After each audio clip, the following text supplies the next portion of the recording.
Welcome to the Art of Living Free series with Anthony Silard.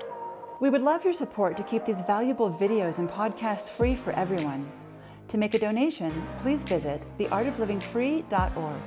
100% of all proceeds go to nonprofit education programs. In this episode, Dr. Silard explores the problem with respecting diversity. I'm Anthony Silard, and welcome to the Art of Living Free.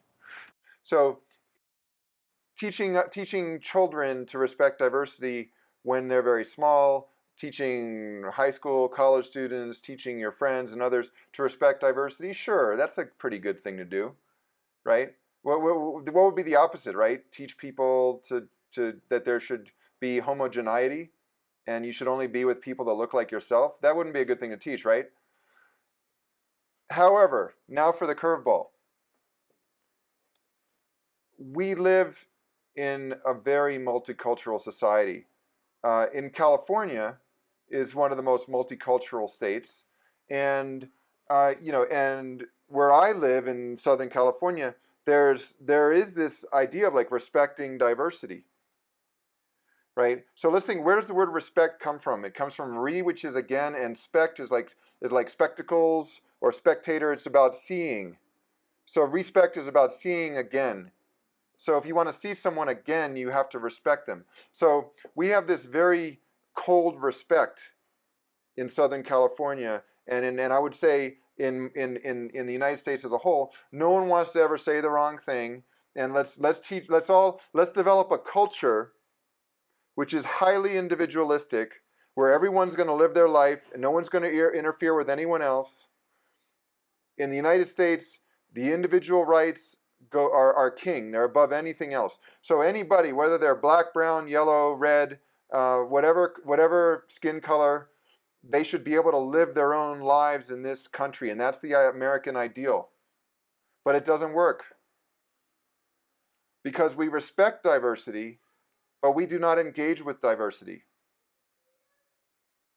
So I would say, without engagement, respect doesn't mean very much.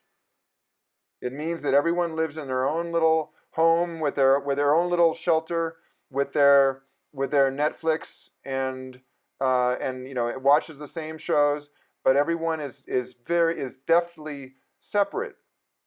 We don't have much of a sense of community because we all respect diversity, but we're not willing to engage with diversity. So you go look around. Who are people's? People vote with their feet. They vote with where they go. It's an expression. So who are people hanging out with? Go to restaurants, and you see white people with white people, African Americans with African Americans, Latinos with Latinos, and you don't see a lot of diversity. Not just ethnic diversity, but gender diversity. You barely see men and women together unless they're working together or in an intimate relationship. You don't see so many friendships across gender. You don't see people going and spending time with someone who's 30 years older than them. Why not? I've lived a lot of my life in Africa, Asia, Latin America, and one thing I love in many developing countries is that you have these festivals and people of all ages are there, right? We segment based on age. And so we're not learning from the older generation because we're separate from them. We respect them, right? We respect diversity of age, but we don't engage with it. We respect diversity of gender or diversity of ethnicity. Even diversity of class. How often do you see people of different classes really forming profound friendships? Doesn't happen as much as it ought to, because we respect diversity, but we don't engage with it. Freud once said, "Those don't believe who don't live according to their belief." Again, those do not believe who do not live according to their belief. So you can believe in diversity, but if you're not acting on it and engaging with people that are different from you, in terms of ethnicity, in terms of gender, in terms of sexual orientation, in terms of class, in terms of culture, in terms of age.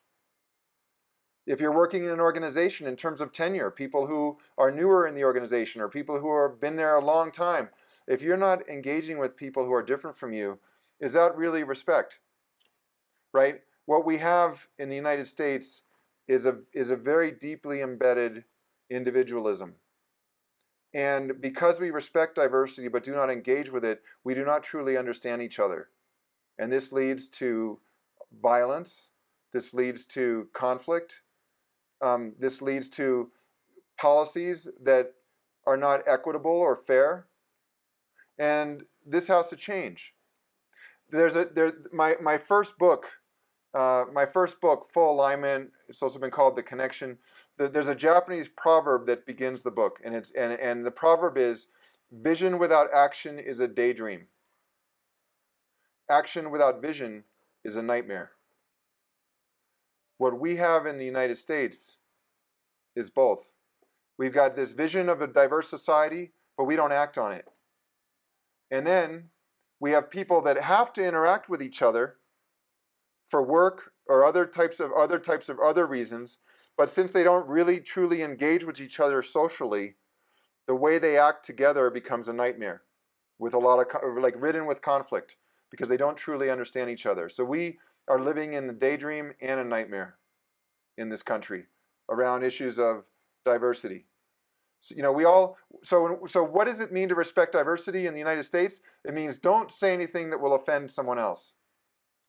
But then you hold that prejudice and you don't share anything, because careers are ended because somebody says the wrong thing. In this PC culture we live in, so no one says anything.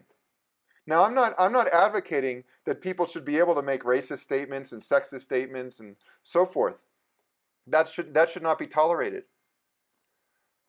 But we have to learn how to understand each other better so that we can really engage with each other. And that's only going to happen in one way. If you want to learn how to play basketball, there's only one way to learn. You got to get out on the courts and start shooting hoops, right? You're not going to learn basketball by reading 10 books on basketball, right? You got to get out there and engage with basketball and with others playing basketball.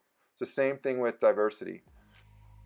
Life offers us many challenges, and the artoflivingfree.org offers new ways of thinking so we can see these challenges from a new angle and overcome them. Whether it's Anthony Silard's free blog, video or podcast series, his book, Screened in: The Art of Living Free in the Digital Age, or personalized courses, the artoflivingfree.org will help you refine your life vision and then transform it into action. Find out more at theartoflivingfree.org.